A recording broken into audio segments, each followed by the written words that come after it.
یا بنی اسرائیل اذکروا نعمتی التی انعمت علیکم واوفوا بعہدی اوف بعہدکم وایای فارہبون۔ بنی اسرائیل، چونکہ یہ لفظ پہلی مرتبہ قرآن مجید میں آ رہا ہے تو یہاں تھوڑی سی وضاحت کرنی ہوگی۔ ابن جو عربی میں بیٹے کے لیے آتا ہے ابن، اس میں جو شروع کا حمزہ ہے یہ در حقیقت اضافی ہے، اصل لفظ جو ہے بے نون پر مشتمل ہے، اسی لیے اس کی جمع سالم آتی ہے بنون۔ قرآن مجید میں المال والبنون زینت الحیات الدنیا، تو یہ جو اس کی جمع سالم ہے وہ در حقیقت بنون ہے، اور پھر اس کی حالت نسبی اور حالت جری بنین ہوگا، اور جب یہ مضاف بن جائے گا تو اس کا وہ نون گر جائے گا، تو اے بنی اسرائیل، اے اسرائیل کی اولاد۔ لفظی ترجمہ ہوگا اے اسرائیل کے بیٹوں، لیکن یہ کہ مراد اولاد ہے، اس میں برسبیل تغلیب اگرچہ خطاب مردوں سے ہو رہا ہے جیسے کہ قرآن مجید میں اکثر و بیشتر ہے، لیکن یہ کہ اس میں خواتین بھی شامل ہیں۔ تو یا بنی اسرائیل، اے اسرائیل کے بیٹوں۔ اسرائیل سے مراد کیا ہے؟ اس پر اتفاق ہے، اجماع ہے، حضرت یعقوب کا یہ لقب ہے۔ البتہ یہ لفظ بنا ہے اسر اور ایل دو سے مل کر۔ ایل کا لفظ جو ہے وہ عبرانی زبان میں الہ کے لیے ہے، الہ اور ایل ویسے بھی قریب قریب ہیں، اسی لیے تمام فرشتوں کے نام جبرائیل، میکائیل، اسرائیل، یہ تمام الفاظ کے ساتھ جو ایل آتا ہے یہ در حق اسماعیل، اسماعیل بھی سما اور ایل، چونکہ حضرت ابراہیم علیہ السلام نے دعا کی تھی پروردگار بیٹا عطا فرما، اس اعتبار سے جب اللہ تعالیٰ نے بیٹا عطا فرمایا تو اسماعیل نام رکھا، یعنی اللہ نے سن لیا۔ جیسے ہمارے ہاں دیہات میں یہ خاص طور پر جانگلی علاقہ جو کہلاتا ہے، اللہ ڈوایا، اللہ سنیا، یعنی یہ اللہ نے جس کے بارے میں ہماری دعا سنی اور ہماری استدعا کو قبول فرمایا، تو یہ گویا کہ اسماعیل کے معنی یہ ہے۔ تو اسرائیل جو ہے اسر اور ایل سے مل کر بنا ہے۔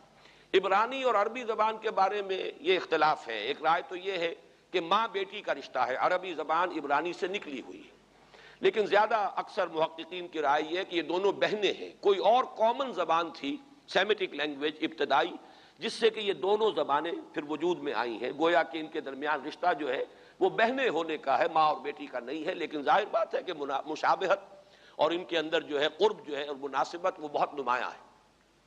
اسر کے دو ترجمے کیے ہیں، یہودی علماء تو اس پر بہت زیادہ جزم کے ساتھ قائم ہے کہ اسر سے مراد ہے بطل، یعنی رجل عظیم، جواں مرد، بہت باہمت انسان، اس لیے کہ ان کے ہاں یہ عقیدہ ہے اور بڑی تحریف جو ہوئی ہے تورات میں، اس میں ایسی ایسی باتیں بھی ہیں۔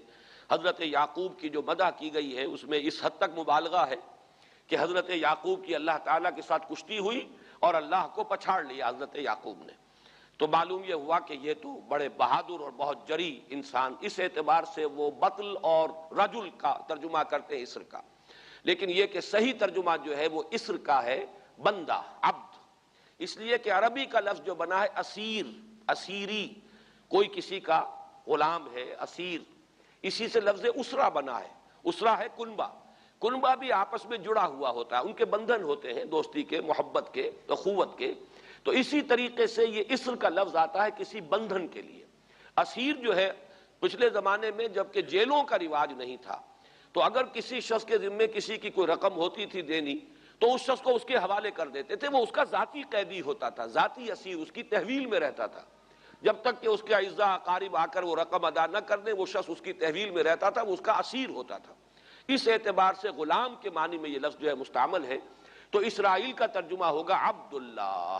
اذان تو میں عرض کر رہا تھا کہ اسرائیل کا ترجمہ ہوا عبداللہ، گویا کہ اب تک ہم نے یا بنی اسرائیل کا ترجمہ کیا اے اللہ کے بندے کی اولاد، مراد ہے حضرت یعقوب علیہ الصلوۃ والسلام۔ حضرت یعقوب حضرت اسحاق کے بیٹے ہیں، حضرت اسحاق حضرت ابراہیم علیہ السلام کے دوسرے بیٹے ہیں۔ حضرت ابراہیم کو پہلا بیٹا اللہ نے عطا فرمایا اسماعیل، اسی لیے میں عرض کر چکا ہوں سما اور ایل سے مل کر بنا ہے۔ جو دعا کی تھی انہوں نے، اس دعا کا پہلا جواب جو ملا ہے اللہ تعالیٰ کی طرف سے، اس کی مقبولیت کا جو ظہور ہوا وہ حضرت اسماعیل کی شکل میں۔ پھر یہ کہ حضرت سارہ کو بھی اللہ تعالیٰ نے اولاد دی اور حضرت اسحاق پیدا ہوئے۔ اس وقت یہ جو بشارت دی گئی ہے قرآن مجید میں متعدد مقامات پر آگے چل کر آئے گا کہ حضرت سارہ کے ہاں بھی اولاد ہونے کی جو بشارت حضرت ابراہیم علیہ السلام کو فرشتے دینے آئے تھے، اسی میں یہ بھی تھا کہ نہ صرف یہ کہ تمہیں ایک بیٹا عطا ہوگا بلکہ اس کے بعد پوتا بھی عطا ہوگا، گویا کہ ایک بہت جلیل القدر پوتا۔ اس اعتبار سے ایک رائے یہ ہے کہ یعقوب عقب سے بنا ہے، گویا کہ بشارت میں پہلے ہی سے شامل تھا حضرت یعقوب علیہ السلام کا ذکر بھی، کہ اسحاق کے بعد اسحاق کے ہاں ایک بہت جلیل القدر بیٹے کی ولادت ہوگی اور اس کا نام یعقوب ہوگا، یعنی اسحاق کے بعد آنے والا، بیٹے کے بعد جو پوتا آتا ہے۔ لیکن یہود کی رائے یہ ہے کہ حضرت یعقوب پیدا ہوئے ہیں اپنے بھائی عیسو کے ساتھ، یہ تمام بیٹے ہیں حضرت اسحاق علیہ السلام کے، دو بیٹے پیدا ہوئے بیک وقت، جڑواں بھائی۔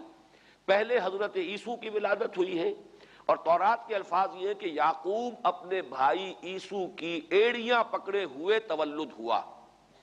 تو چونکہ حضرت عیسو کے بعد حضرت یعقوب کی ولادت ہوئی ہے، تو گویا کہ اس وجہ سے ان کا نام حضرت اسحاق نے یعقوب رکھ دیا، عقب میں آنے والا، بعد میں آنے والا۔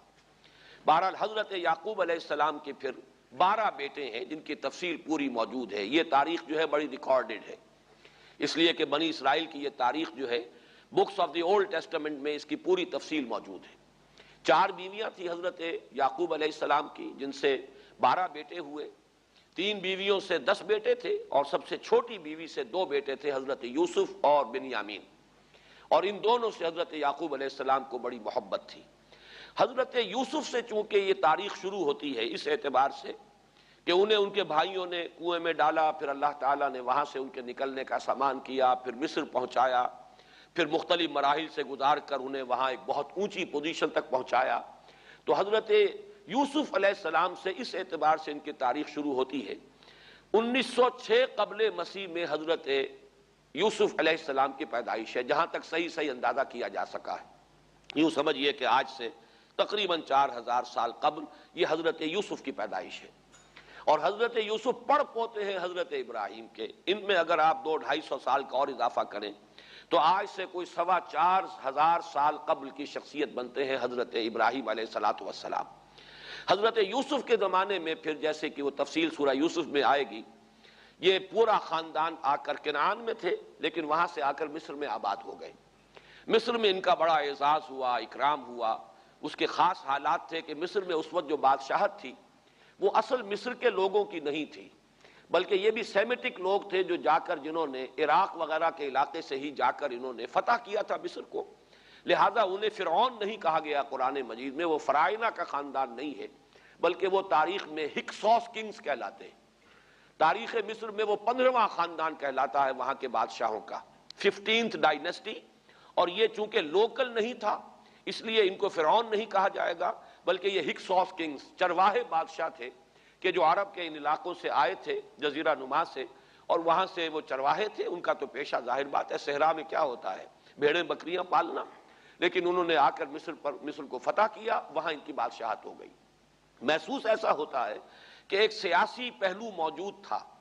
وہ جو بادشاہ مصر نے جس طریقے سے اعزاز کیا ہے حضرت یوسف علیہ السلام کا، پھر جو اختیار دیا، جو اقتدار دیا، جو ان کو حیثیت دی، پھر انہیں اجازت دی کہ اپنے پورے خاندان کو بلا لیں، اور پھر مصر کا بہترین جو زرخیز ترین علاقہ تھا وہ انہیں عطا کر دیا کہ یہاں آباد ہو جاؤ۔ جوشن کا علاقہ، یا گوشن بھی کہتے ہیں، جشن بھی کہتے ہیں، یہ جو نائل کا ڈیلٹا ہے کہ جو جا کر آپ کو معلوم ہے کہ دریا جو ہیں جب بہت سی شاخوں میں تقسیم ہو جاتے ہیں سمندر میں گرنے سے قبل، تو وہ ڈیلٹا جو ہے زرخیز ترین علاقہ ہوتا ہے۔ آرٹیفیشل اریگیشن کے اور نظام تو تھے نہیں، جہاں دریا ہی چھوٹی چھوٹی نہروں کی شکل اختیار کر لے وہاں گویا کہ وہ فطری طور پر جو ہے بڑے وسیع رقبے کے اندر اریگیشن ہو سکتی ہے۔ تو اس ڈیلٹا کے علاقے میں بہترین علاقہ ان کو دیا گیا، وہاں آباد ہو جاؤ۔ وہاں یہ رہے ہیں گویا کہ پیرزادوں کی حیثیت سے۔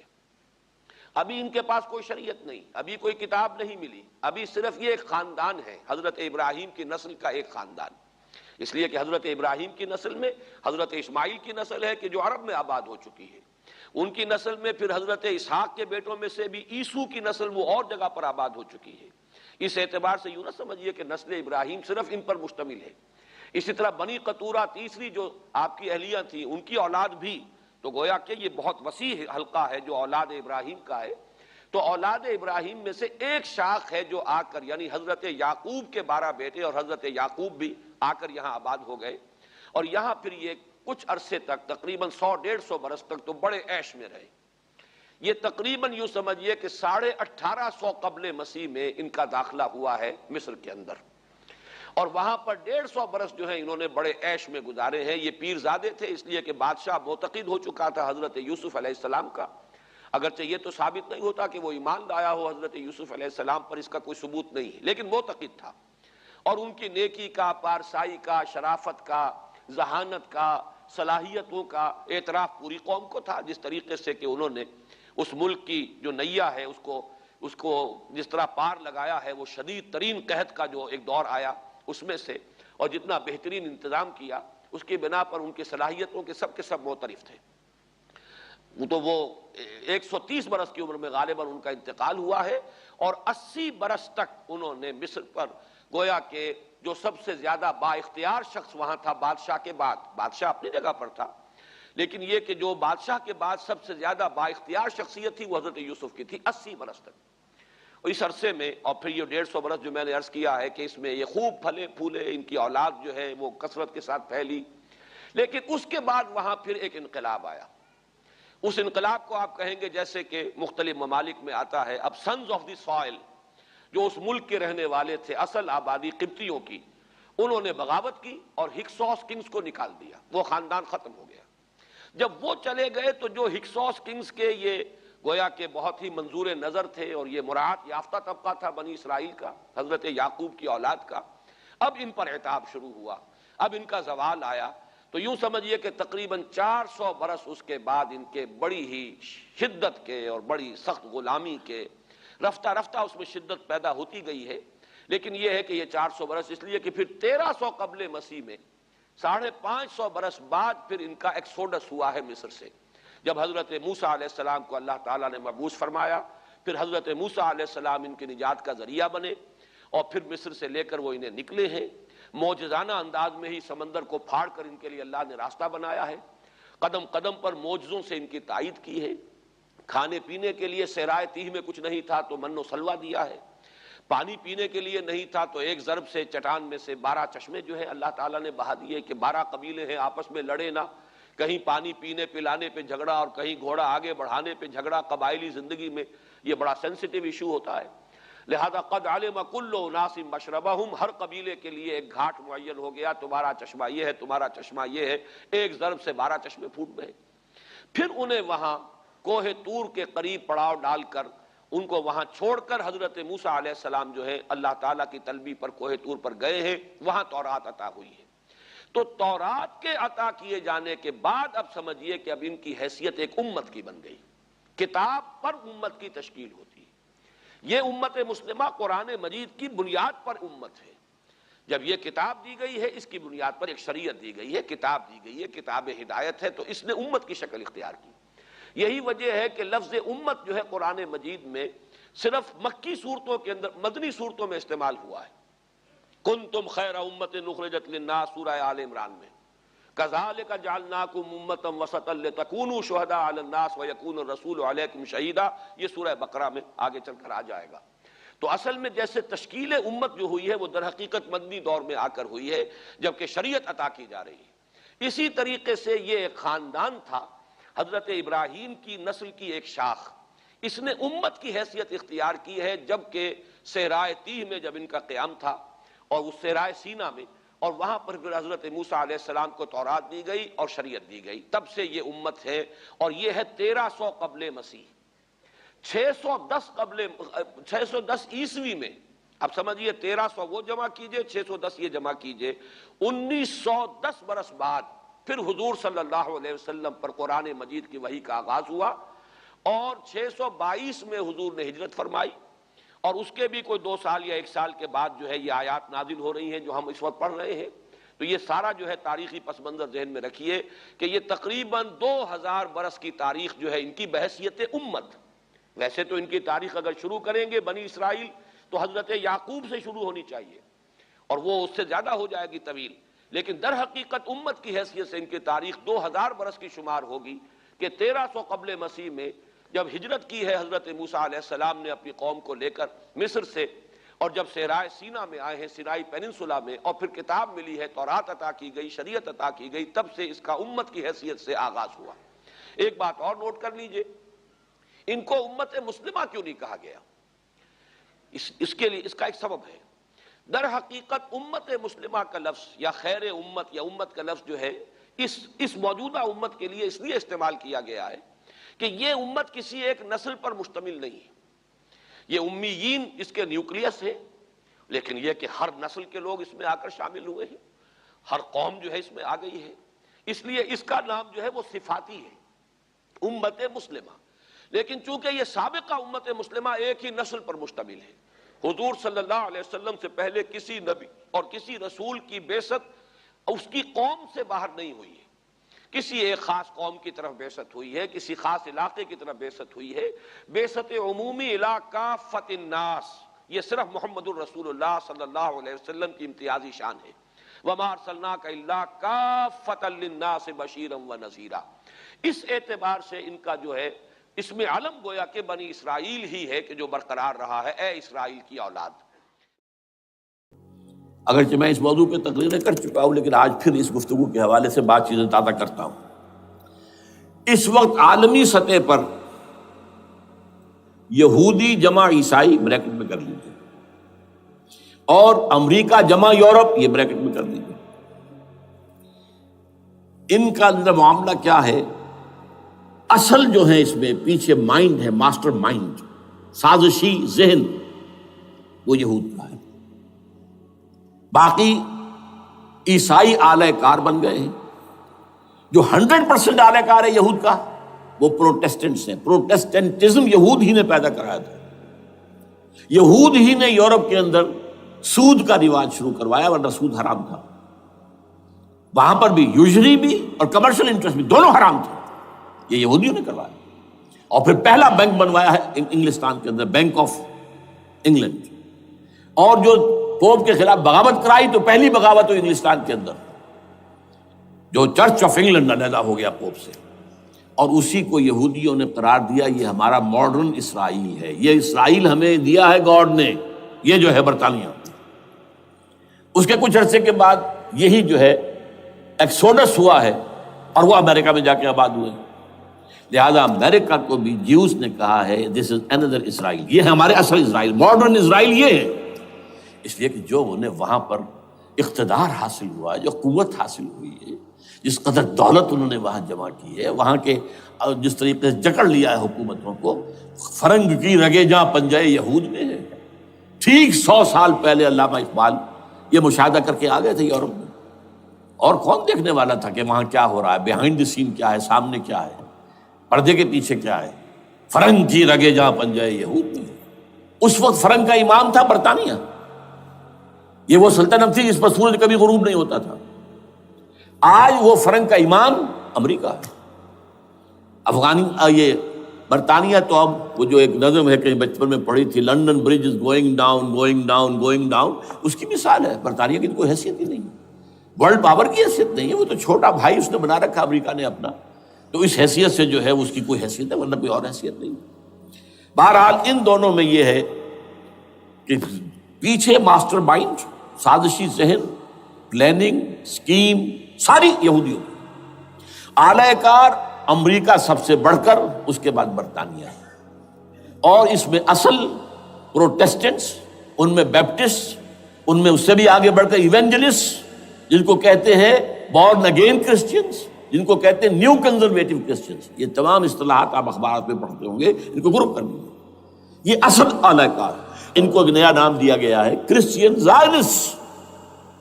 ایک یہودی زائنسٹ ہیں، سارے یہودی زائنسٹ نہیں ہیں، بہت سے یہودی ہیں جو یہ زائنسٹ کے مخالف ہیں۔ چنانچہ میری ہیوسٹن میں ملاقات ہوئی تھی ڈاکٹر وشو گرانٹ، بہت بڑا پروفیسر ایمیریٹس یہودی، لیکن یہ کہ اس نے کہا، بڑے اجتماع میں کہا، ہمارا اجلاس تھا وہاں پر، ہم نے یہ جو ہے بلایا تھا، ایک یہودی، ایک عیسائی اور ایک مسلمان، تینوں جو ہیں وہ تقریریں کریں۔ انہوں نے کہا تھا کہ وی آر ناٹ سپورٹنگ اسرائیل۔ اس نے وہ عیسائی جو آیا ہوا تھا پروفیسر، اس کی طرف they are supporting Israel, we are not supporting Israel. اسی طرح میری جو ہوئی تھی round table conference, round table, اس میں ایک یہودی پروفیسر تھے، وہ ہسٹری کے پروفیسر، میں نام بھول رہا ہوں ان کا، انہوں نے کہا آئی ایم اینٹی زائنزم، میں زائنزم کے خلاف ہوں۔ تو زائنسٹ جو ہے اصل میں ایک سیکولر یہودیوں کی تحریک ہے، اور اس کے سب سے بڑے سپورٹرز کرسچن زائنسٹ وہ امریکہ میں بیٹھے ہوئے۔ تو یہ ہے صورتحال۔ یہ جان لیجئے کیتھولکس جو ہیں یہ اتنے پرو یہودی نہیں ہیں، اب رفتہ رفتہ وہ بھی اس کے اندر آ کر شامل ہو گئے۔ یورپ جو ہے زیادہ کیتھولکس، رومن کیتھولکس کا یہ بھی آپ نے جملہ پڑھ سنا ہوگا کہ یہ جو ترکی جو ہے ہمارا ملک، یہ جو کوشش کرتا رہتا ہے گھسنے کی یورپین یونین کے اندر، تو ایک دفعہ جان شراق نے کہا تھا، بڑا پیارا جملہ تھا، Why doesn't Turkey understand that we are a Christian club؟ یہ ہماری جو یونین ہے یورپین، یہ تو کرسچین کلب ہے، وہ مسلمان ہے، وہ کس وجہ سے آنا چاہتا ہے اندر؟ کیوں تو خود داخل ہونا چاہتا ہے؟ Why doesn't Turkey understand that we are a Christian club؟ لیکن یہ ہے رومن کیتھولکس، اور ان کا میں بعد میں آپ کو بتاؤں گا۔ یہی آپ کو معلوم ہے کہ یورپ نے عام طور پر اسرائیل کا اتنا ساتھ نہیں دیا جتنا جو امریکہ دیتا رہا ہے، اور کسی درجے میں ان کے دلوں میں سافٹ کارنر جو ہے عرب فلسطینیوں کے لیے بھی رہا ہے۔ یہ معاملہ ایران کے بارے میں بھی رہا ہے، جس قدر سٹرانگ ایکشن امریکہ لینا چاہتا ہے، یہ جو ہے اس کے ساتھ نہیں ہے۔ یہ تھوڑا سا فرق ہے، وہ میں اس کا ایک بنیاد بعد میں بتا دوں گا آپ کو۔ بہرحال ان کا ایک جو ایجنڈا ہے وہ دو، سمجھیے کہ دو اس کے نکات ہیں، دو رسیوں کے مانند یہ آپس میں بٹا ہوا ہے۔ پہلا، عالم اسلام کے مادی اور مالیاتی وسائل، خصوصاً تیل پر قبضہ، یہ ان کا دنیاوی اعتبار سے، دولت کے اعتبار سے، وسائل کے اعتبار سے اس وقت کا ایجنڈا ہے۔ ویسے تو اس سے اوپر وہ چاہتے ہیں پوری دنیا پر، وہ تو بات کی بات ہے، لیکن ابھی نہ وہ روس کو چھیڑ رہے ہیں نہ چین کو چھیڑ رہے ہیں۔ چین تو ان کا سب سے بڑا جو ہے بزنس پارٹنر ہے، سب سے بڑا، اور چین کو رفتہ رفتہ وہ اپنی لائن پر لا رہے ہیں۔ اب تو صرف یہ کہ وہ ایک پارٹی گورنمنٹ وہاں رہ گئی ہے جو کہ کمیونزم کے دور کی یادگار ہے، باقی ان کی جو اکانومی ہے وہ تو آ چکی ہے اسی رخ کے اوپر جو یورپ کی ہے، مغرب کی ہے۔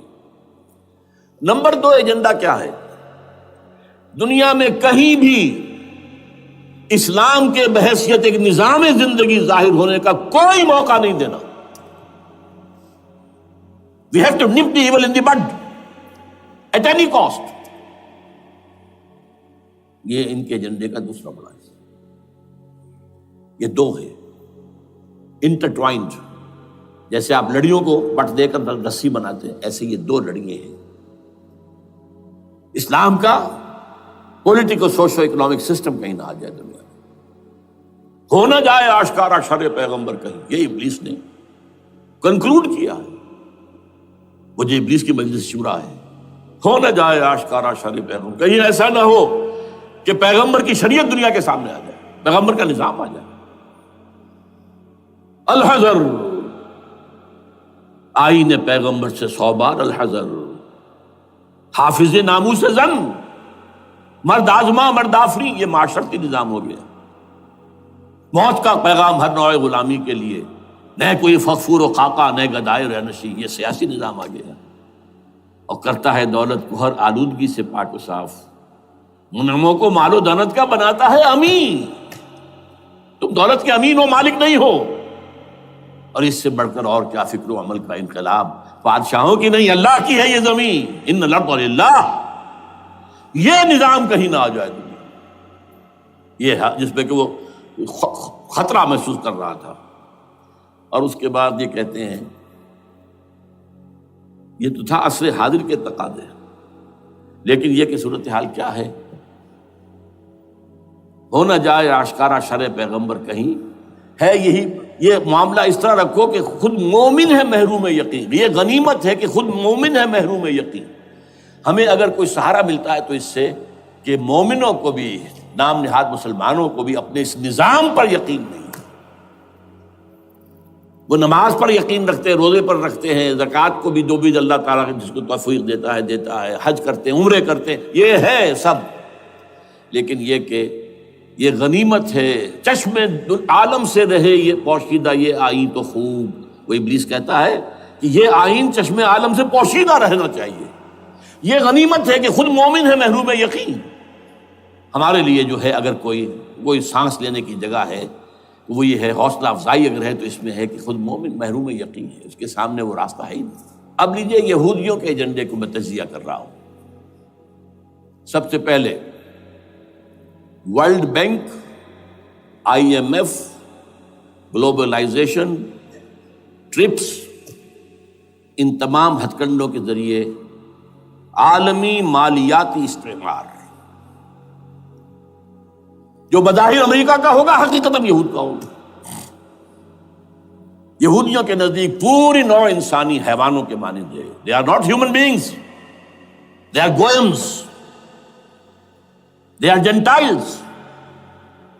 یہ انسانی شکل میں حیوان ہیں، اور جیسے حیوانوں کو ایکسپلائٹ کرنا، استعمال کرنا انسانوں کا حق ہے، گھوڑے کو آپ باندھتے رہے ہیں نا ٹانگے کے آگے، اور بیلوں سے آپ ہل جتواتے رہے ہیں، تو جیسے یہ حق ہے ایسے ہمارا حق ہے پوری دنیا کے جو ہے وسائل ان کو کھینچے۔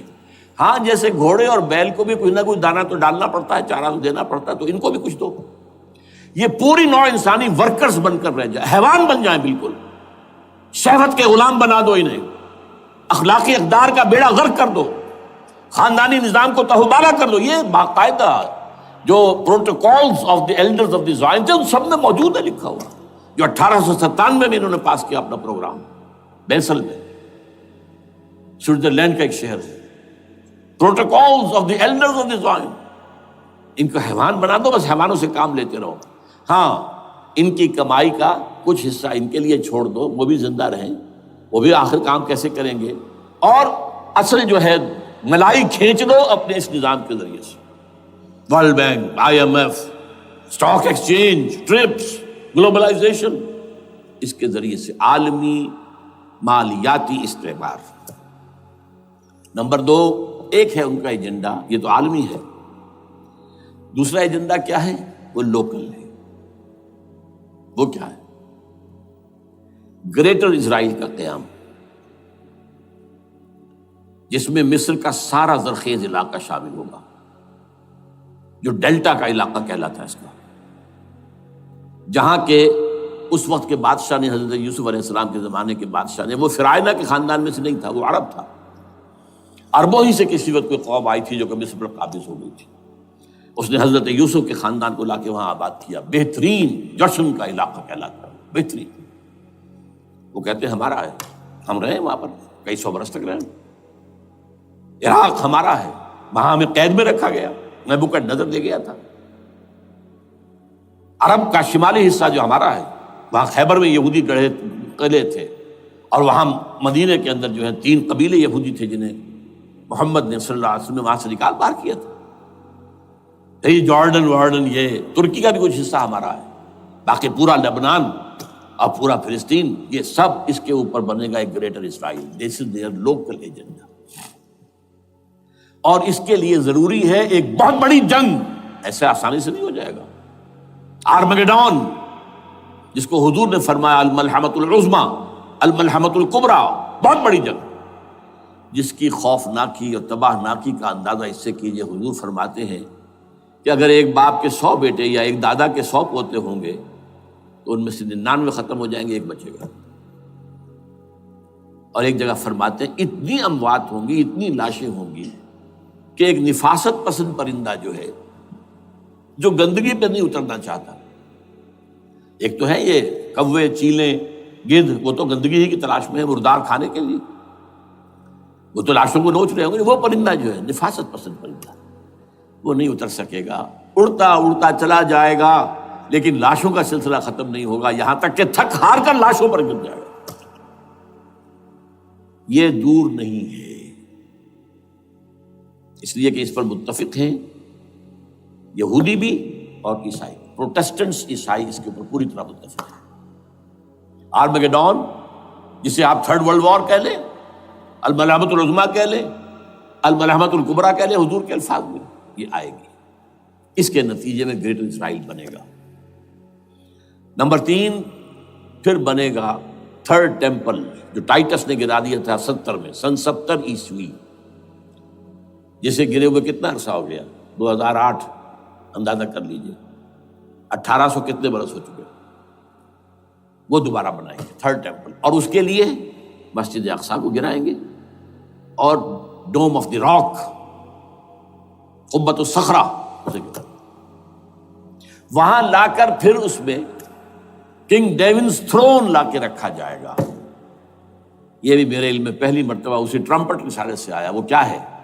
حضرت داؤد کا، آج سے کتنے ہزار سال پہلے کی بات ہے، اندازہ کیجیے، 1000 قبل مسیح، اور یہ اب 2000 ہو گیا عیسوی، 3000 برس تو ہو گئے۔ وہ کیا تھا؟ ایک پتھر تھا جس پر بٹھا کر حضرت داؤد کی تاج پوشی کی گئی تھی، پھر اسی پر حضرت سلیمان کی تاج پوشی ہوئی، پھر اسی پر ان کے بادشاہ آتے رہے، تاج پوشی ہوتی گئی۔ ٹائٹس نے جب گرایا ہے سن 70 عیسوی میں، یروشلم کو برباد کیا، 1,33,000 یہودی ایک دن میں قتل کیے، ایک دن میں، باقی نکال دیا، بھاگ جاؤ یہاں سے۔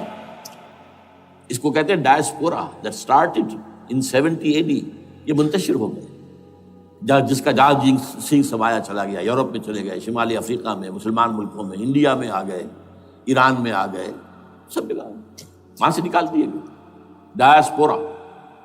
بہرحال وہاں سے وہ ٹائٹس وہ پتھر لے گیا، وہ روم میں لے گیا، روم سے کسی طرح وہ آئرلینڈ پہنچ گیا۔ آئرلینڈ پیور کیتھولک ملک ہے، آپ کو معلوم ہوگا، اور وہاں پر پروٹیسٹنٹس کی اور کیتھولکس کی جنگیں ہوتی رہتی ہیں۔ کبھی بھی شیعہ سنی مسلمانوں کی اس طور سے خانہ جنگی نہیں ہوئی ہے جیسے کہ وہاں ان دو عیسائیوں میں، کیتھولکس اور پروٹیسٹنٹس میں ہوتی ہے۔ وہ رومن کیتھولک ملک ہے بیچ میں۔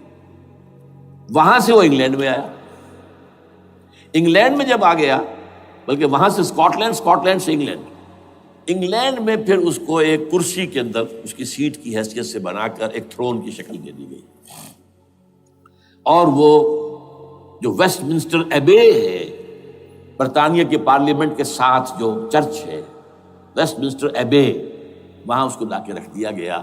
اس وقت سے برطانیہ کے بادشاہوں اور ملکاؤں کی تاج پوشی وہاں ہوتی ہے۔ تو ایک یہ ہے کہ پھر اس کو لا کر وہاں رکھیں گے۔ اب یہاں سے اختلاف ہے، یہ نوٹ کر لیجیے،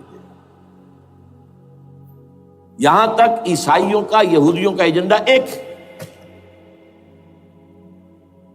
یہاں اختلاف ہے۔ یہودیوں کے نزدیک ان کا مسیح آئے گا اور وہ وہاں بیٹھ کر پوری دنیا پر راج کرے گا۔ وہ مسیح جس کی خبر دی گئی تھی شروع کی کتابوں میں، جو تورات کی ابتدائی کتابیں ہیں، وہ تو حضرت مسیح کی شکل میں آ گئے۔ دی پروفیسی واز فلفلڈ۔ یہودیوں نے نہیں مانا، انہیں تو قرار دیا جادوگر ہے، کافر ہے، مرتد ہے، ولد الزنا ہے، اور اپنے بس پڑتے سوری پر چڑھوا دیا۔ وہ دوسری بات ہے، اللہ نے کیا کیا، وہ ایک علیحدہ مسئلہ ہے۔ چنانچہ یہ کہ دی سچویشن از ویکنٹ، وہ مسیحا کی جگہ ابھی باقی ہے ان کی، and they are waiting for ہم۔ تو وہ آئے گا اور وہ یہاں اس تخت داؤد پر بیٹھ کر پوری دنیا پر حکومت کرے گا۔ عیسائیوں کا کہنا کیا ہے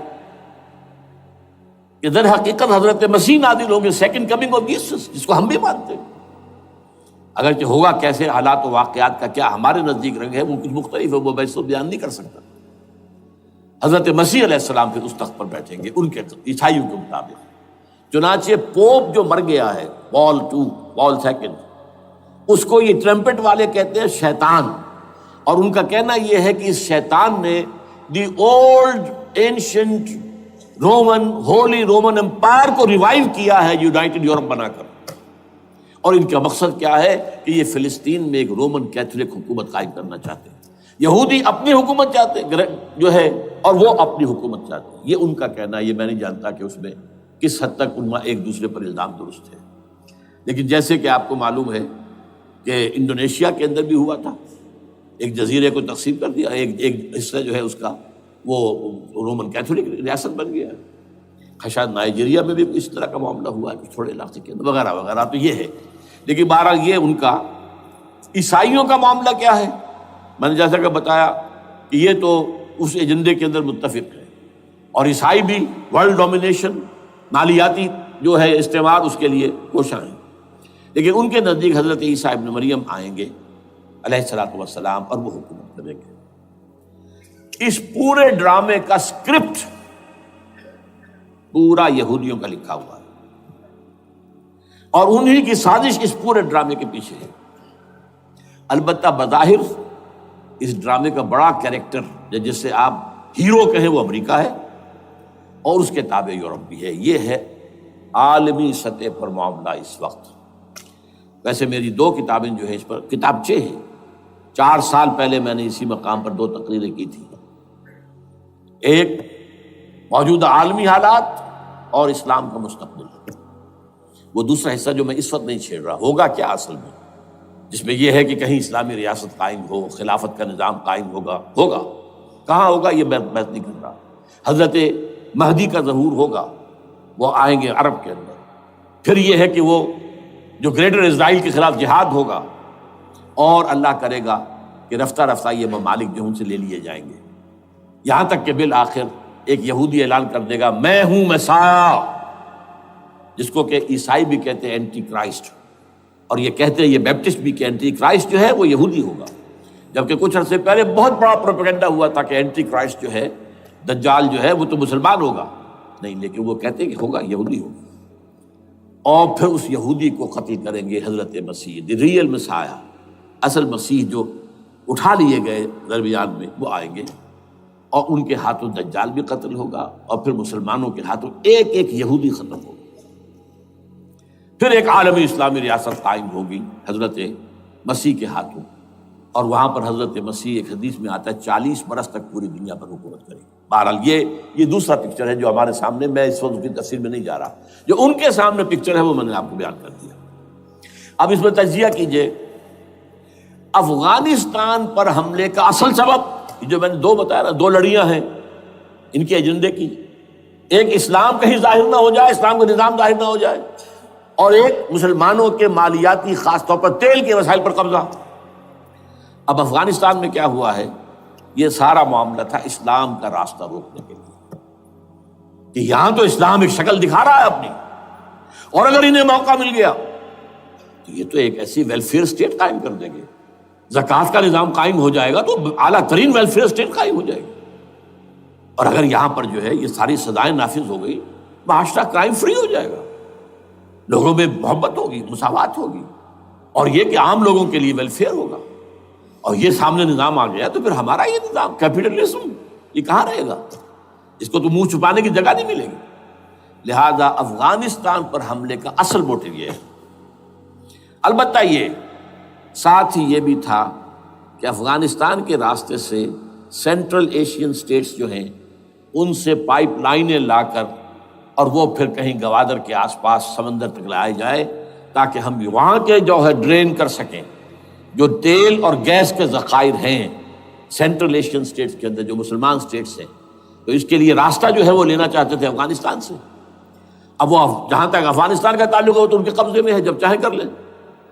اب پاکستان کا معاملہ جو تھا وہ جیسا کہ میں نے کہا کہ اس کا راستہ وہ رک گیا، جبکہ انہیں واپس جانا پڑ گیا. لیکن انہوں نے افغانستان میں کوشش کی. طالبان کے زمانے میں یونیکول جو ہے ان کی سب سے بڑی جو ہے کمپنی ہے، اس نے مذاکرات کیے. وہ دیکھ کر حیران رہ گئے کہ یہ ان پڑھ، یہ ملے ملاٹے جو ہیں یہ تو بڑے ٹف بارگینر ہیں. اس طریقے سے پاؤں جما کر طالبان نے جو ان کے ساتھ مذاکرات کیے ہیں اور ان سے اپنی شرطیں پیش کی ہیں کہ وہ گھبرا کر بھاگ گئے. یہ صورتحال بھی تھی افغانستان پر قبضہ کرنے میں.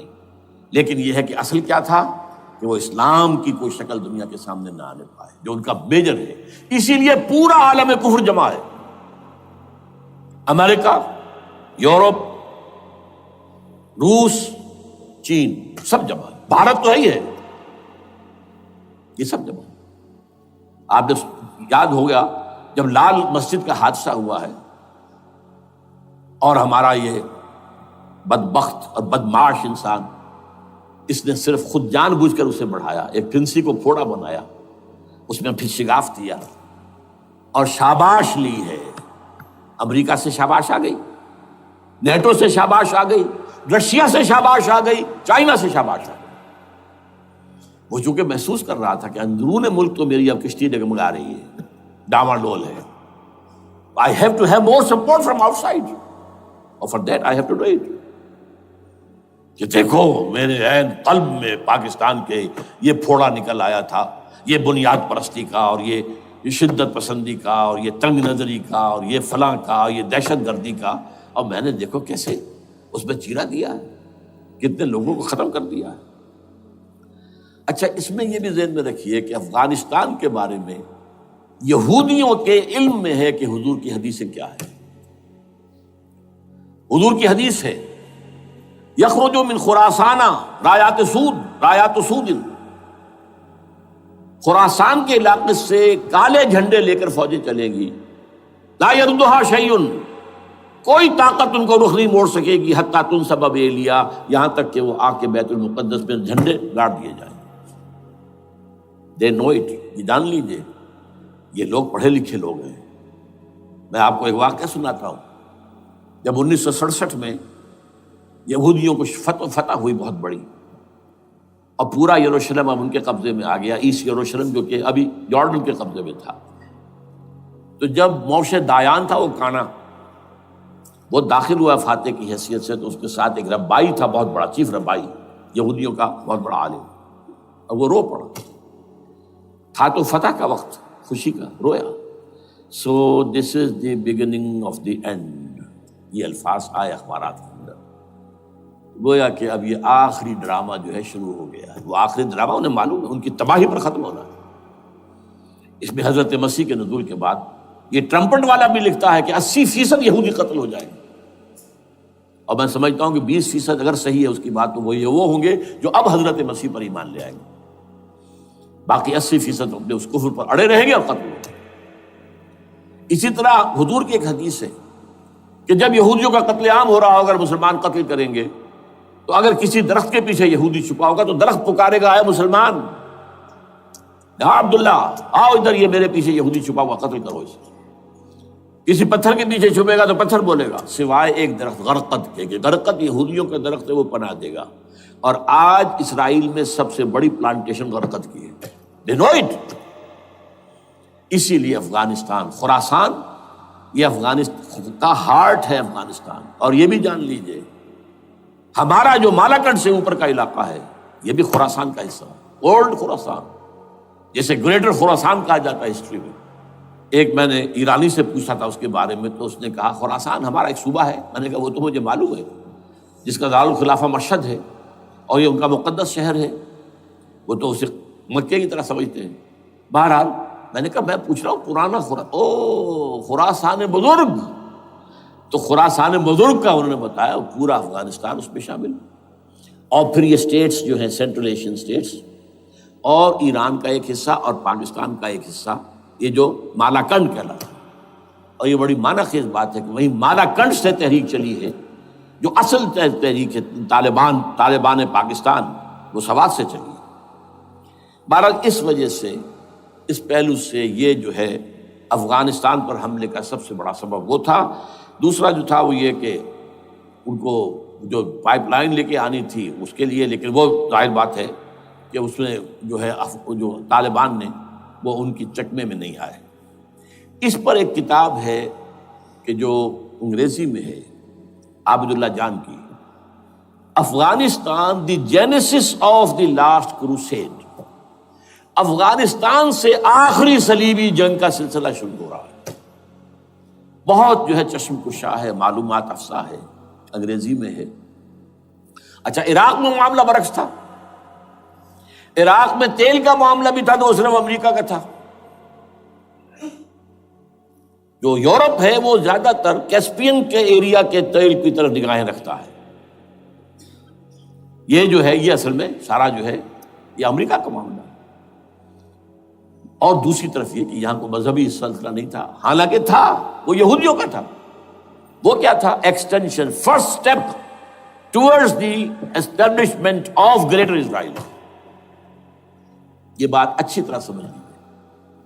یہاں پہ تیل کا معاملہ بھی میں نے کہا تھا نا، دو لڑیاں ہیں جو چل رہی ہیں. تیل کا معاملہ یہاں خاص طور پر عراق کے اندر زیادہ، افغانستان میں بہت کم. لیکن یہ کہ یہاں پر بھی جو اصل ہے بیہائنڈ دی سین، جو اصل چیز کیا ہے کہ گریٹر اسرائیل کے قیام کی طرف پہلا قدم. میں یاد دلاتا ہوں آپ کو، جب فرسٹ گلف وار ہوئی تھی جس میں عراق کا بھرکس نکال دیا گیا تھا، اس کے اختتام پر کہا تھا شوارز کرافٹ، جو ان کا کمانڈر ان چیف تھا الائڈ فورسز کا، اس نے صاف کہا تھا، مجھے آج تک ایک ایک لفظ یاد ہے، we fought this war for the protection of Israel.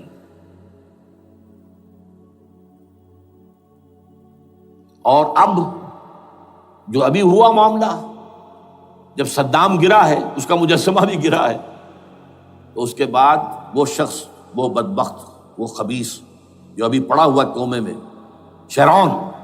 Sharon نے کہا تھا ان قریب عراق پر ہماری حکومت ہوگی، اور اس سے پہلے تو ہم صرف عراق میں سے یوفریٹس تک کا علاقہ مانگتے تھے، دریائے فرات تک کا، اب ہمارا مطالبہ یہ ہے کہ ہم تو در حقیقت دجلہ تک جائیں گے، دجلہ، تاکہ پورا کا پورا جو فرٹائل جو دو آبا ہے دجلہ اور فرات کے درمیان کا بہترین علاقہ، وہ سارا ہمارے پاس۔ اس سے آپ اندازہ کر لیجئے کہ یہ دونوں چیزیں جو ہیں دونوں جگہ موجود ہیں۔ وہاں مذہبی زیادہ ہے افغانستان کا، لہذا یہاں بہت بڑی جو ہے کولیشن بن گئی۔ عراق میں تو وہ کولیشن نہیں بن سکی، یورپ بھی ساتھ نہیں آیا، یورپ بھی ساتھ نہیں آیا، America had to go it alone, اسے کرنا پڑا ہے۔ زیادہ سے زیادہ کوئی ٹوکن، آسٹریلیا کا کوئی ٹوکن معاملہ جو ہے وہ برطانیہ کا کچھ شاید ٹوکن ٹائپ جو ہے، وہی یہ کامن ویلتھ پرانی جو ہے چلی آ رہی ہے، اس میں شاید کینیڈا کا، باقی تو کوئی نہیں۔ یہ جو آل ورلڈ کولیشن بنی تھی وہ افغانستان کے خلاف کیوں ہے؟ یہاں سے اسلام کی ریسرجنس کا اندیشہ ہے۔ یخرج من خراسان رایات سود لا یردها شیء حتی تنصب بایلیا۔ حضور کے زمانے میں ایلیا جو ہے وہ کن کے قبضے میں تھا؟ عیسائیوں کے۔ اس کے بعد ہمارے قبضے میں آیا، لیکن پھر کروسیڈرز نے ہم سے لے لیا تھا، اور 88 برس وہ عیسائیوں کے پاس رہا، 1099 عیسوی سے لے کر 1187 تک۔ اب پھر یہود کا قبضہ ہے، پہلے عیسائیوں کا تھا، اب یہود کا ہے۔ اب ان سے لینا واپس، پہلی مرتبہ بھی عرب نہیں لے سکے تھے، کھونے والے عرب تھے، واپس لینے والا کرد تھا، صلاح الدین ایوبی رحمۃ اللہ علیہ۔ اب بھی کھونے والے عرب ہیں، مصر اور شام اور اردن، تینوں کا مقابلہ کیا اس نے، اسرائیل نے، اور قبضہ کیا پورے ویسٹ بینک پر، گولان ہائٹس پر، سینائی پیننسولا پر، اور یہ کھو دیا ہم نے اپنے ہاتھ سے۔ اور اب بھی عربوں میں تو کوئی دم نہیں ہے، کوئی جان نہیں ہے، ان کو عیاشیوں نے، دولت مندی نے بالکل تباہ و برباد اور کھوکھلا کر کے رکھ دیا۔ بہرحال یہ جو چیزیں میں نے آپ کو بتائی ہیں، یہ تو وہ پلانز ہیں جو سب شیاطین جن و انس کے پروگرام ہیں۔ وہ جیسے کہ کبھی کہا تھا خمینی صاحب نے، شیطان بزرگ، دی گریٹسٹ شیطن، امریکہ، اصل میں امریکہ، اور اس کے پیچھے حقیقت میں یہود، سامنے امریکہ، پیچھے یہود۔ بالفعل کیا ہوگا یہ تو پھر اللہ ہی جانتا ہے کیا ہوگا۔ وَمَكَرُوا وَمَكَرَ اللَّهُ، کافر اپنی چالیں چلتے ہیں، اللہ اپنی چال چلتا ہے۔ اور سَنَسْتَدْرِجُهُم مِّنْ حَيْثُ لَا يَعْلَمُونَ وَأُمْلِي لَهُمْ إِنَّ كَيْدِي مَتِينٌ۔ اے نبی آپ گھبرائیں نہیں، ہم ان کافروں کو رفتہ رفتہ وہاں سے لے آئیں گے جہاں سے آپ کو بھی انہیں احساس تک نہیں ہوگا کہ یہ تو گرفت میں آ رہے ہیں، ٹریپ ہو رہے ہیں، اور ابھی ذرا میں انہیں ڈھیل دے رہا ہوں۔ میں املی لہم ان کیدی متین، میری چال بہت مضبوط ہے۔ وہ اللہ کیا کرے گا وہ میں نے آپ کو بتایا، جھلک دکھا دی ہے۔ انشاءاللہ اسی علاقے میں پاکستان اور افغانستان، اور اس کا ہارٹ ہوگا یہ پشتونستان، سرحد اور مشرقی افغانستان مل کر پشتونستان، پشتون اسی مشرقی اس میں ہے، پاکستان کا مغربی صوبہ ہے، شمال مغربی سرحدی صوبہ، یہ ہارٹ، اور پھر پاکستان اور افغانستان، انشاءاللہ یہی ہوگا۔ اور پھر یہ کہ یہاں سے فوجیں جائیں گی جو حضرت مہدی کی حکومت جمائیں گی عرب کے اندر۔ عربوں میں جان نہیں ہے کہ وہ مہدی کی حکومت کو جما سکے۔ یخرج ناس من المشرق یؤتون للمہدی، یعنی سلطان ہی، مشرق کی طرف کے کسی ملک سے فوجیں آئیں گی جو مہدی کی حکومت قائم کریں۔ عربوں میں دم نہیں۔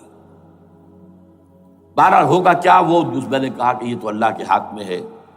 اب یہ کہ کرنا کیا چاہیے، یہ ہے میری تقریر کا آخری حصہ۔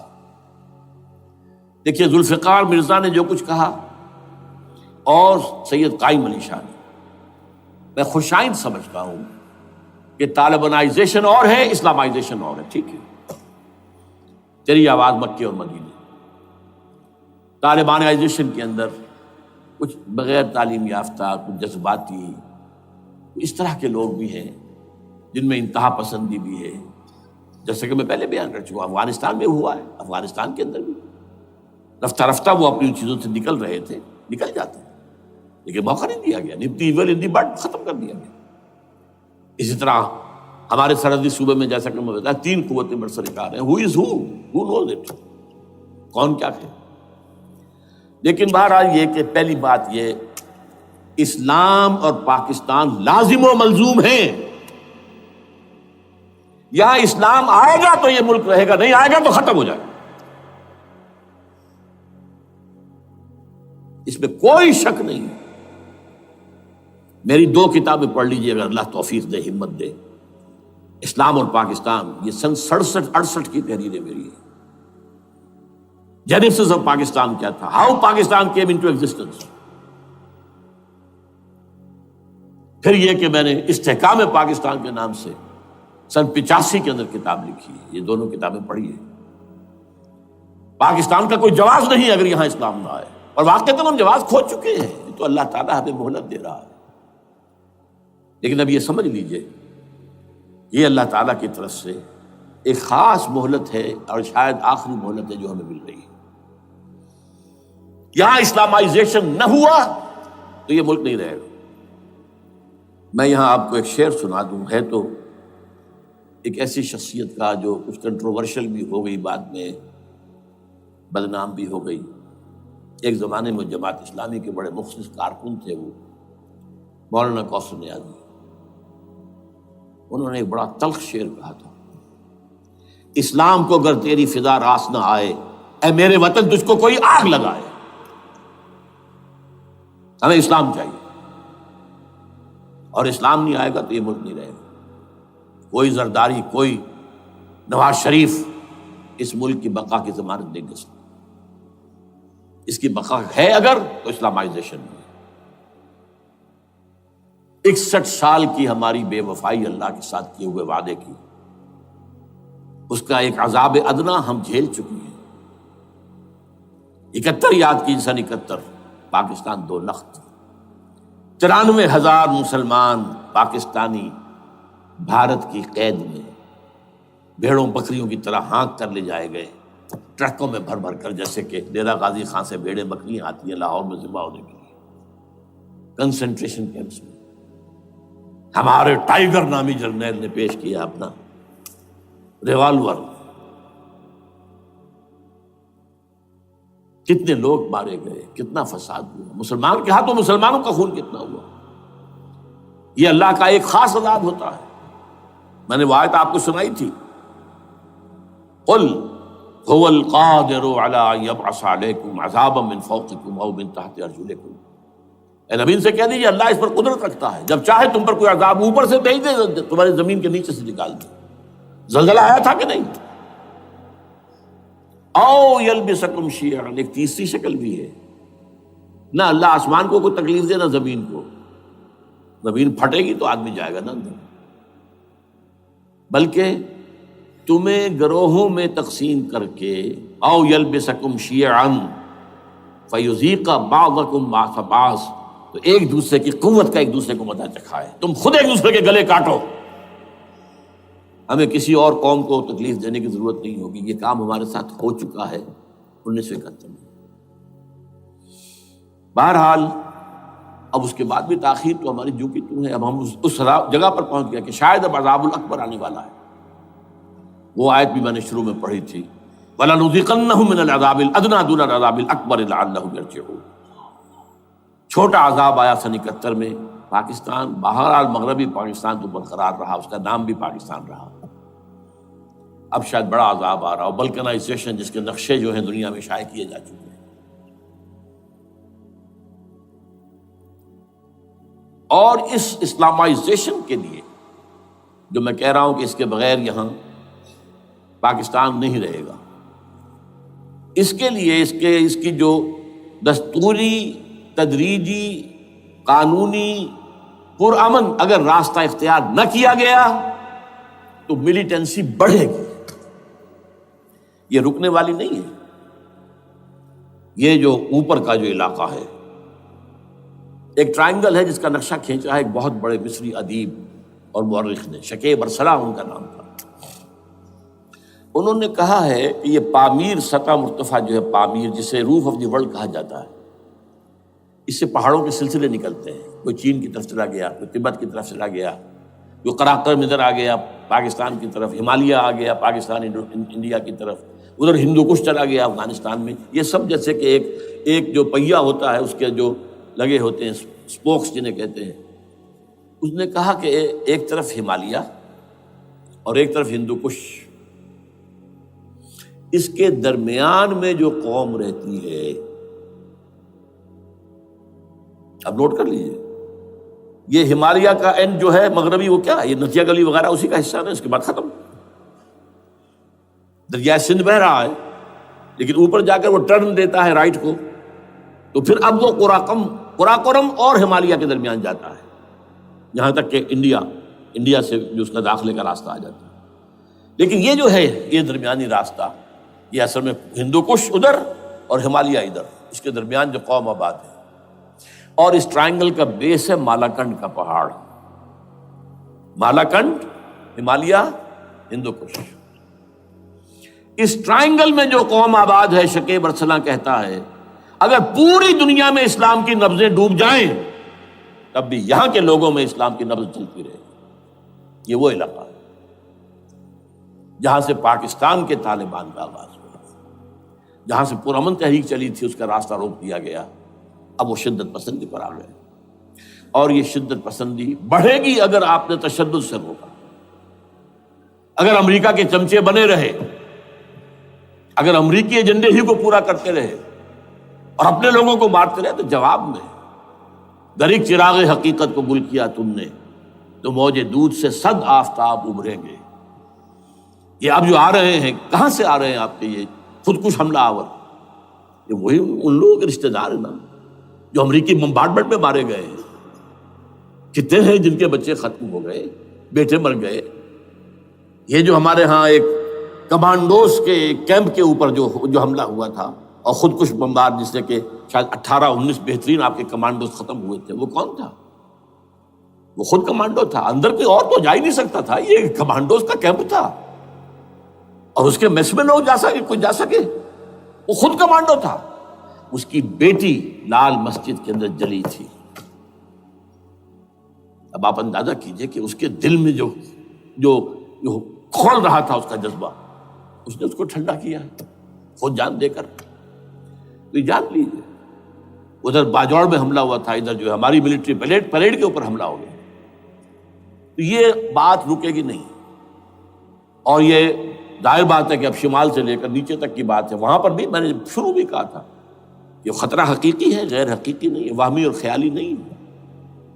اس لیے کہ اب جو اس علاقے سے جا رہے ہیں ہجرت کر کے کراچی، وہی ان کی جگہ ہے، وہیں پر ان کے رشتہ دار ہیں، محسود ہیں، وزیری فلاں ہیں، یہ ہیں، وہ ہیں، وہاں وہ جا رہے ہیں. اور وہاں پر بھی ظاہر بات ہے کہ جو کچھ ہو رہا ہے افغانستان میں اور جو کچھ ہو رہا ہے شمال سرحدی صوبے میں، اس کا ایک تسلسل ہوگا. میں یہاں یہ عرض کر دوں آپ سے کہ تقریباً 4 سال قبل، بلکہ 4.5 سال، میں انتہائی مایوسی کو پہنچ چکا تھا کہ پاکستان کا وجود باقی نہیں رہے گا. میں نے یہی تقریر کی ہے 29 فروری سن 2004 کو اسی جگہ. پاکستان جواز کھو چکا. یہ اسلام کے نام پر تھا. ویئر از اسلام؟ جو اسلام یہاں وہ تو بھارت میں بھی ہے، وہ تو امریکہ میں بھی ہے. وہ کہاں ہے اسلام کا سیاسی نظام، اسلام کا تعزیراتی نظام، اسلام کا کرمنل لا، اسلام کا سول لا، اسلام کے فیملی لاز کہاں بنائے تھے اس شخص نے جو فیلڈ مارشل بنا تھا، خود ساختہ، جو اس نے قوانین بنائے تھے. تمام علماء نے کہا تھا، تمام مکتبہ فکر کہ غلط ہے. تحریک کوئی نہیں اٹھائی، یہ ان کی غلطی تھی، کوتاہی تھی. جمہوریت کی تحریک میں شامل ہو گئے، اس پر کوئی تحریک نہیں چلائی. بہرحال وہ نظام کہاں ہے؟ وہ نظام تو قائم نہیں کیا. اس حوالے سے یہ اپنا جواز کھو چکا ہے. نو ریشنل ریزون دیت جسے کہتے ہیں فرینچ کے اندر، ریزون دیت کسی چیز کی ریزن ریشنل آف ایگزسٹنس. اس کے بعد یہ ہے کہ پچھلے سال سے کچھ مایوسی میں کمی ہوئی. Number 1، chief justice of Pakistan Iftikhar Muhammad Chaudhry کے اندر ہمت اللہ نے دی، وہ کھڑا ہو گیا. جرنیلوں کے جمگھٹے کے اندر ایک سویلین آدمی جو ہے جس درجے کا مرعوب ہو سکتا ہے، آپ اس کا اندازہ کر لیجیے. اور اس کے بعد اسپونٹینیس موومنٹ وہ کلا ہے، انہومی شے، سوچ نہیں سکتے ہم. یہ موومنٹ جو ہے یہ کوئی اسٹریٹ ارچنز کی چلائی ہوئی نہیں ہے، یہ ہمارے ہاں کے گاموں ماجوں کی نہیں ہے، بلکہ یہ تو پڑھے لکھے لوگ، وکیل، کالے کوٹ، کالی ٹائیاں، پینٹ، یہ جو سختیاں جھیلی ہیں انہوں نے. ابھی تک وہ تحریک چل رہی ہے، اگر اس سے ظاہر بات ہے وقت گزرنے کے ساتھ ساتھ اس کی وہ تیزی اور تندی میں تو کمی آئی، اور حکومت کو موقع ملا ان کے اندر کوئی رفت پیدا کرنے کا بھی. لیکن بہرحال ان دونوں چیزوں سے میری مایوسی میں قدرے کمی ہوئی. اب دوسری بات وہ تھی 18 فروری کے الیکشن کا پرامن طور پر منعقد ہو جانا. میں یہ سمجھتا تھا کہ جو اس کے اندر دخل اندازی ہے، ریگنگ ہو گئی ہوگی. کیسے ممکن ہے پاکستان میں الیکشن ہو اور ریگنگ نہ ہو؟ پھر تحریک چلے ہی چلے، کیونکہ تحریک تو چل رہی ہے پہلے سے، صرف اس کے اوپر تیل اور ڈالنا ہے نا. اور پھر بدامنی ہوئی ہو، اور پھر دونوں طرف گدھ بیٹھے ہوئے ہیں. The NATO forces in the west, Indian forces on the east, they will march into Pakistan. اور پاکستان کے ایٹمی دانت توڑ کر Pakistan will be put at the mercy of India, Bharat. Now do whatever you like. Condoleezza Rice کا میں آپ کو بیان سنا چکا ہوں. پاکستان کے مستقبل کا فیصلہ امریکہ اور بھارت بھی کرتا. بہرحال اب تیسری جو امید ہوئی ہے، یہ کل پرسوں میں جو ہوئی ہے، کولیشن جو ہے یہ ناکام ہوتی نظر آ رہی تھی. لیکن یہ کہ صدر کے مواخذے پر یا صدر کے خلاف جو ایک کارروائی ہو رہی ہے، اللہ کرے کہ وہ پوری ہو جائے، یا اس سے بھی بہتر ہے کہ وہ خود ہی استعفیٰ دے کر دفع ہو جائے. بہرحال یہ کہ اس سے بھی کچھ امید کا پہلو جو ہے پیدا ہوتا ہے. اب یہاں اسلامائزیشن کا پرامن، تدریجی اور اسلام اور دستوری اور قانونی طریقہ کیا ہے؟ وہ طریقہ کیا ہے؟ 1949 اور 50 میں جو عمل شروع ہوا تھا، جو اس کے بعد سے آج تک جو ہے ختم ہو گیا، اس کو اثر دور شروع کیا جائے. دوڑ پیچھے کی طرف اے گردش ایام کی. 49 میں کیا ہوا تھا؟ قرارداد مقاصد. وہ گویا کہ پاکستان میں نظام خلافت کی جڑ تھی جو رکھ دی گئی تھی کہ sovereignty belongs to Allah and whatever authority we have, it's a sacred امانت.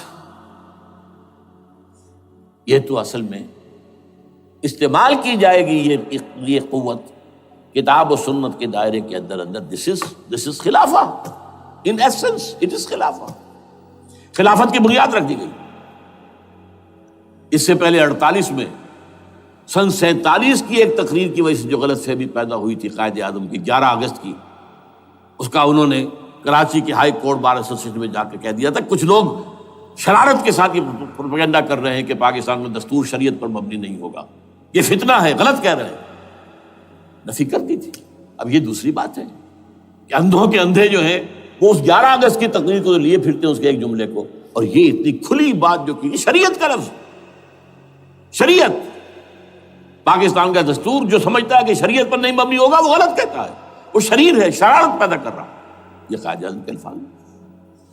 بہرحال اس کے بعد ایک عمل کیا ہوا تھا سن 50 میں، یہاں کے سیکولر عناصر نے ایک بڑا شور مچایا، کس کا اسلام لاؤ گے؟ شیعہ کا، سنی کا، دیوبندی کا، بریلوی کا، وہابی کا، کس کا اسلام؟ اللہ تعالیٰ غریق رحمت کرے ان بزرگوں کو. پاکستان کے تمام مذہبی مکاتب فکر کی ٹاپ کی قیادت جمع ہو گئی کراچی میں. شیعہ بھی، اہل حدیث بھی، بریلوی بھی، دیوبندی بھی. 31 علماء، جماعت اسلامی بھی، مولانا مودودی بھی اس میں تھے. انہوں نے 22 پرنسپلز ایگریڈ اپون، دستور بنانے کے لیے 22 پرنسپلز ہیں، حاضر بناؤ دستور. اب کوئی دلیل نہیں رہی، کوئی عذر نہیں رہا، تمام مکاتب فکر کے لوگ جمع. بعد میں ہوا کیا ہے، اس میں کس کا کتنا رول ہے، یہ بڑی درد بھری داستان ہے، میں اس وجہ کو چھیڑنا نہیں چاہتا. حاصل کیا ہے، وہاں سے ہمارا پروسیس ڈیریل ہوا، کچھ اپنوں کے کیے، کچھ بیرونی دباؤ کے تحت. قرارداد مقاصد کی سزا دی گئی لیاقت علی خان کو، تم نے پاس کرائی ہے. اسے ایسے قتل کیا گیا کہ سراغ تک نہیں ملا کہ کس نے قتل کیا. یہ ایسے تو نہیں ہوتا، اس میں پیچھے بڑے بڑے کریکٹرز، بڑے بڑے کردار. اب اس کے بعد وہ عمل کیسے شروع ہو؟ ضیاء الحق نے جو ایک ادارہ قائم کیا تھا فیڈرل شریعت کورٹ، اصولی اعتبار سے بہترین قدم تھا. وہ کیا تھا؟ یہ شریعت کورٹ ہے، اس میں کوئی شخص لائے پیٹیشن کہ پاکستان کا فلاں قانون جو ہے میں ثابت کرتا ہوں کتاب و سنت کے منافی ہے، یا کورٹ سو موٹے لے لے کسی بھی معاملے کو، ایگزسٹنگ جو قوانین ہیں ان کا جائزہ لے کہ اس میں یہ پورا قانون یا اس کی یہ شق جو ہے یہ خلاف شریعت ہے، اس پر آرگومنٹ ہو، دونوں طرف کے دلائل ہوں، علماء بھی آئیں، وکلاء بھی آئیں، بحث کریں. شریعت کورٹ کا تو میدان ہوتا کھلا. بالآخر اگر کورٹ فیصلہ دے دے کہ ہاں یہ ایگزسٹنگ قانون یا جو قانون قابل زیر غور ہے بننے جا رہا ہے یہ خلاف شریعت ہے یا جزوً شریعت کے خلاف ہے، تو وہ اسے کینسل کر دے گا اور کہہ دے گی کورٹ کہ اگر یہ مرکزی معاملہ ہے تو مرکزی حکومت، صوبائی معاملہ تو صوبائی حکومت اتنی مدت میں 3 4 6 مہینے کے اندر اندر اس کی آلٹرنیٹ لیجسلیشن کر لے، جیسے ہی مہلت ختم ہوگی یہ قانون ڈیفنکٹ ہو جائے گا. اصولی اعتبار سے اس سے زیادہ صحیح اسکیم کوئی نہیں سوچ سکتا، آج بھی میں قائل ہوں. لیکن یہ بدبختی تھی اس شخص کی، ضیاء الحق کی، اس کو بالکل غیر مؤثر کر دیا. 2 ہتھکڑیاں پہنا دی، 2 بیڑیاں پہنا دی. کانسٹیٹیوشن آف پاکستان آپ کے دائرۂ کار سے خارج ہے، یہ سیکریٹ کاؤ ہے، ہاتھ نہ لگانا. جو جوڈیشل پروسیجرل لاز ہیں، ضابطۂ دیوانی، ضابطۂ فوجداری، یہ بھی تمہارے دائرے سے خارج ہے. مالی معاملات 10 سال تک خارج، اور فیملی لاز مستقل خارج. انا للہ و انا الیہ راجعون. اب کرنے کا کام کیا ہے؟ نمبر 1، فیڈرل شریعت کورٹ کے دائرے پر جو تحدیدات ہیں، لیمیٹیشن سے ختم کی جائیں یکسر. نمبر 2، اس کا سٹیٹس کم سے کم ہائی کورٹ کے درجے کا ہونا چاہیے. نمبر 3، اس میں جید علماء کو لا کر بٹھایا جائے، ان کی میجورٹی ہونی چاہیے. وکلاء بھی ہوں، جدید تعلیم کے، جدید قانون کے جاننے والے، لیکن علماء بھی ہوں. اگر آپ جید علماء کو لے آئیں گے تو پھر وہ جو عام مولوی ہے بیچارہ، وہ جو پوری طرح نیم خواندہ ہے یا نیم تعلیم یافتہ ہے، یا ہمارا عام آدمی ہے جو طالبان کے انداز کے اندر وہ شدت پسندی پر آ گیا ہے، اسے یہ اندازہ نہیں ہے کہ دین میں اہمیت کس شے کی اول ہے، پھر دوسری کون سی، ثانوی شے کون سی ہے. اب اس کے بجائے علماء، جدید علماء، تمام جو ہے مسالک کے علماء اس میں شامل کیے جائیں. اس کے فیصلوں پر نظر ثانی کا کھلا موقع ہونا چاہیے. ایک دفعہ عدالت فیصلہ کر دے، نظر ثانی کا موقع ہونا چاہیے. اور کسی شہری کی طرف سے پیٹیشن آئے یا سو موٹو، وہ جائزہ لے اور ایک ایک کر کے قوانین جو ہیں غلط ختم. ان کی جگہ پر لیجسلیشن پارلیمنٹ ہی کرے گی یا صوبائی اسمبلی کرے گی. کورٹ کا کام لیجسلیشن نہیں ہے. وہ یہ کہہ سکتا ہے کہ یہ معاملہ جو ہے شریعت سے تجاوز کر گیا ہے، یا فلاں جو قانون تم بنانے چلے اس کی یہ شق جو ہے شریعت کے خلاف ہے. بس فیصلہ یہ دے گی. ظاہر بات ہے لیجسلیشن اس کا کام نہیں، لیجسلیشن جو کرے گی آپ کی نیشنل اسمبلی کرے گی، آپ کی صوبائی اسمبلی کرے گی. لیکن وہ اس کا متبادل قانون لے آئیں اور پہلا قانون ختم ہو جائے گا. اچھا، اس عرصے کے دوران جو کونسل آف اسلامک آئیڈیالوجی پر ارب روپیہ خرچ ہوا ہے، اس کی رپورٹوں کے انبار لگ گئے ہیں. کسی ایک سفارش کو بھی آج تک پارلیمنٹ میں پیش نہیں کیا گیا، اور اس میں جید علماء رہے ہیں اور تمام مکاتب فکر کے علماء رہے ہیں. ان کی رپورٹوں کو رفتہ رفتہ پارلیمنٹ کے سامنے لایا جائے اور ان کے ذریعے سے نئی قانون سازی کی جائے۔ اگر آپ یہ قانونی دستوری راستہ کھول دیں گے اور تدریجاً اس طریقے سے Islamization of laws of Pakistan ہو جائے تو ظاہر بات ہے کہ پھر جو دہشت گرد ہیں، دہشت پسند ہیں، جن کو آپ خطرہ کہہ رہے ہیں، خطرہ، طالبان آنند، طالبان آ گئے، طالبان آ رہے ہیں، اب ڈرو اور بچو اور مقابلے کی تیاری کرو اور اسلحہ تیار کرو، اگر یہ کام کریں گے تو پھر ظاہر بات ہے کہ وہ تو فساد ہوگا، اور فساد کا نتیجہ کیا نکلے وہ اللہ ہی بہتر جانتا ہے۔ لیکن یہ پروسیس جو میں نے بیان کیا ہے، اگر اس پر عمل ہو جائے تو یہ وہ پروسیس ہے جسے جنرل حمید گل نے کہا تھا کہ اگر ایسا ہو جائے تو یہ سافٹ ریولوشن ہوگا، بغیر تشدد کے، بغیر کسی اور کے۔ اگر نیت ٹھیک ہے اور اگر یہ واقعی جیسے قائم علی شاہ نے سمجھ لیا ہے اور جیسے کہ ذوالفقار مرزا نے سمجھ لیا ہے، اسلامائزیشن اگر اس کو سب سمجھ لے، زرداری بھی سمجھ لے اور نواز شریف بھی سمجھ لے اور سب سمجھ لے، تو ظاہر بات ہے کہ پھر کسی توڑ پھوڑ کے بغیر، کسی اور بدامنی کے بغیر، کسی تشدد کے بغیر اسلامائزیشن یہاں ہو جائے تو سب کے دل خوش ہو جائیں گے، اور یہ سارا جو بھی تشدد ہے، یہ دہشت گردی ہے، اس کے راستے بند ہو جائیں گے۔ اگر ایسا نہیں کرتے تو غیر تعلیم یافتہ یا نیم تعلیم یافتہ، جن کو کوئی پورا تصور نہیں ہے، نہ دنیا کے حالات کا علم ہے، نہ شریعت کے جو اصل مصادر اور منابع ہیں، اصل سورسز، ان تک رسائی ہے، بس کچھ چیزیں سن رکھی ہیں۔ یہ تو معلوم ہے انہیں کہ داڑھی رکھنی ہے، سنت ہے، لیکن یہ کہ یہ فرض تو نہیں ہے بھائی، پھر اس کی کوئی خاص مقدار تو معین نہیں ہے، یہ تو نہیں جانتے۔ ویڈیوز ہیں، آڈیوز ہیں، ان میں گانے ہیں، اس میں آپ کو معلوم ہے کہ عریانیت ہے، جو بھی ویڈیوز ہیں، اور وہ تو ان کو جلائیں گے ان کی دکانوں میں۔ آپ تعلیم دے رہے ہیں لڑکیوں کو، وہ جانتے ہیں جو تعلیم آپ دینا چاہتے ہیں، آپ تو ڈانس کی تعلیم کو بھی وہاں پر نافذ کر رہے ہیں، آپ نے تو تعلیم کا شعبہ ہی دے دیا اسماعیلیوں کے ہاتھ میں، لہذا ان کا تو رد عمل ہوگا، ہوئے۔ اس کا راستہ اگر روکنا ہے تو اس پروسیس سے جو میں نے بیان کر دیا ہے، جس کو میں بیان کر رہا ہوں نہ معلوم کب سے، نواز شریف صاحب، ان کے والد میاں محمد شریف صاحب مرحوم، اور شہباز شریف صاحب اور عباس شریف صاحب چاروں میرے پاس آئے تھے، 2 دفعہ آئے تھے، اور میں نے یہ ترمیمی بل پیش کیا تھا جس کے آئٹم میں نے آپ کو گنوا دیے۔ بہرحال نہیں کیا کچھ انہوں نے، لیکن یہ کہ اگر یہ نہیں کریں گے تو یہ کہ دوسری طرف یہ سمجھ لیجئے اس وقت پاکستان کے دینی مدرسوں میں شدید تحریک چل رہی ہے۔ لال مسجد یہ ایک سمبل بن چکا ہے، یہ ایک علامت ہے، اور یہ ملیٹنسی کی طرف بہت بڑی تعداد میں، خاص طور پر جو طالب علم ہیں عربی مدارس کے، طالبان کی سورس یہی تو ہے نا، یہی تھے جن سے کہ افغانستان میں طالبان ابھرے تھے اور یہیں سے پاکستان کو ابھر رہے ہیں۔ ان کے اندر شدید لہر ہے، اور کوئی بہت بڑا فساد ہو گیا اگر خدا نہ خواستہ تو that will be the end of Pakistan. اس سے بچنا ہے تو وہ راستہ اختیار کریں جو میں نے بیان کر دیا ہے، جو میں سال سے بیان کر رہا ہوں۔ دستور کا ترمیمی بل بنا کر دیا ہے، اسے عام بھی کیا ہے۔ البتہ اس عرصے میں ظاہر بات ہے کہ ہم کیا کریں گے، ہمارا کوئی پروگرام کسی ملیٹنسی کی طرف جانے کا نہیں ہے، ہم اسے مفید نہیں سمجھتے بلکہ مضر سمجھتے، یہ کاؤنٹر پروڈکٹیو ہے۔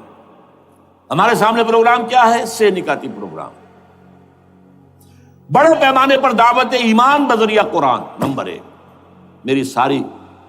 میری تمام سرگزشت کھوئے ہوئوں کو جستجو، میری سرگزشت جو ہے 50 سال سے اسی میں ہے، قرآن کا پڑھنا، پڑھانا، سیکھنا، سکھانا، عام کرنا، اور الحمدللہ ایک بڑی ٹیم تیار کر دی ہے میں نے اللہ کے فضل سے، جو یہ کام کر رہی ہے۔ دعوت ایمان بذریعہ قرآن، اور جو ایمان واقعتاً لے آئیں، جس کا ثبوت ہوگا شریعت پر عمل، جس چیز پر عمل کیا جا سکتا اور نہیں کرتے تو آپ مجرم۔ ہاں ظاہر بات ہے اس ایک حصہ ایسا ہے جس پر آپ عمل نہیں کر سکتے جب تک کہ نظام نہ بدل جائے۔ چور کا ہاتھ میں نہیں کاٹ سکتا، آپ نہیں کاٹ سکتے، لیکن جتنے پر عمل ممکن ہے اس پر عمل۔ ایسے لوگوں کو آرگنائز کیا جائے، بیعت کا نظام، مسنون نظام، قرآن میں معصور، مسنون، منصوص، یہ سارا نظام اس کی بنیاد، ایک آدمی کا وہ آدمی کہے کہ بڑھو تو بڑھو، وہ کہے کہ رک جاؤ تو رک جاؤ۔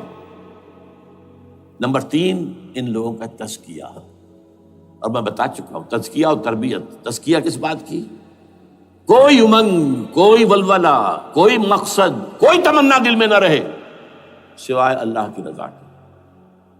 حکومت مطلوب نہ ہو، اقتدار مطلوب نہ ہو، مال و دولت مطلوب نہ ہو، اللہ کی رضا اور آخرت کی فلاح۔ ہر تمنا دل سے رخصت ہو گئی۔ حضرت مجذوب کا مصرع، اب تو آ جا، اب تو خلوت ہو گئی، اے اللہ تو آ جا میرے دل میں، میرے دل سے ہر تمنا نکل چکی ہے، خلوت ہے۔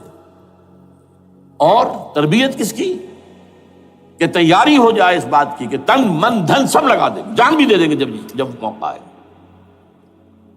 چوتھا کیا؟ کہ جب تک یہ تعداد کافی نہ ہو، یہ نہیں ہے کہ 150 آدمی لے کر کسی ایک جگہ پر کسی لال مسجد کو ہم مرکز بنا کر بیٹھ جائیں، نعرہ لگا دیں، ملک گیر جماعت، اور وہ بھی معتدل تعداد پہ، وہ جب تک نہیں ہوتی تو ہم یہی 3 کام کریں گے، یہی 3 کام کریں گے۔ دعوت ایمان بذریعہ قرآن، تنظیم بذریعہ بیعت، مسنون بیعت، تزکیہ اور تربیت کرتے رہیں گے۔ بانشہ درویشی در ساز دمادم زن، دمادم زن، دمادم، یہی کام کرتے رہو، کرتے رہو، کرتے رہو۔ نو ملیٹنسی، نو الیکشنز۔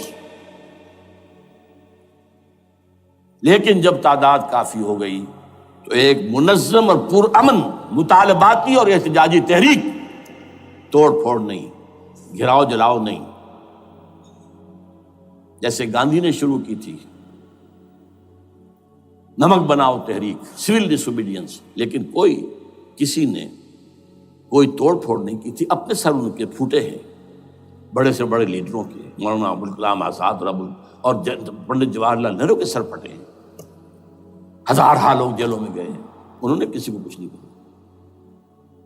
اسی کا نقشہ ایرانیوں نے دکھایا، 20,000 سے لے کر 30,000 تک جانیں دے دی، ہتھیار نہیں اٹھائے، اس لیے کہ ہتھیار بھی استعمال کرو گے تو اوپر جو حکومتیں ہیں ان کے پاس تو بے تحاشا فوج ہے، ان کے پاس ٹینک ہے، ان کے پاس ہوائی جہاز ہیں، ہیلی کاپٹرز ہیں، گن سے بھرے ہیلی کاپٹرز ہیں، کیا کیا نہیں ہے۔ پرامن منظم مطالباتی اور احتجاجی تحریک۔ اللہ کرے کہ ہمیں اس کے لیے جو مہلت درکار ہے وہ مل جائے۔ ہمیں معلوم نہیں کہ کہیں وہ مہلت ختم ہی نہ ہو رہی ہو، لیکن اگر ہم آخری سانس تک اس کام میں لگے رہیں گے تو انشاءاللہ اللہ تعالیٰ کے ہاں ہم معذور قرار پائیں گے۔ اللہ تعالیٰ جو ہے ہمیں درگزر ہم سے فرمائے گا کہ جو کچھ میں کر سکتا تھا اللہ میں کرتا رہا، آخری دم تک کرتا رہا۔ اگر یہ ہے تو اپنی تو کامیابی ہے، باقی کیا ہوتا ہے ملک کا میں کچھ نہیں کہہ سکتا، اللہ بہتر جانتا۔ اقول قولی ھذا واستغفر اللہ لی ولکم ولسائر المسلمین والمسلمات۔